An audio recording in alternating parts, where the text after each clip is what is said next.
Did you know that a single sneeze once caused an entire town to lose power? It happened in the quirky town of Sneezeville, where the mayor had an incredibly powerful sneeze. One fateful day, during a town meeting, the mayor felt a tickle in his nose.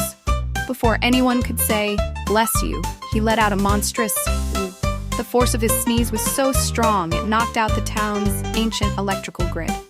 For a week, the townspeople lived by candlelight, dubbing it the Great Sneeze Blackout. Ever since, the mayor's been required to wear a special sneeze-proof mask during important meetings.